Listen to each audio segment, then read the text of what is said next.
এবং ये पांचटी प्रस्ताव आज एगुड़िक आमर प्रस्ताव ये पांचटी प्रस्ताव आज लंबा समय 3 घंटा पर्यंत आलोचना है सबू निष्पत्ति गुड़िक आमर प्रस्ताव गुड़िक निष्पत्ति नि जाइछि। प्रथम प्रस्ताव है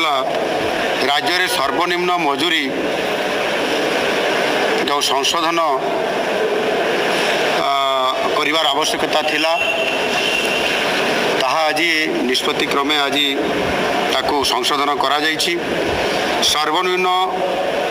मजूरी अधिनियम 1948 प्रावधान अनुजाई आमर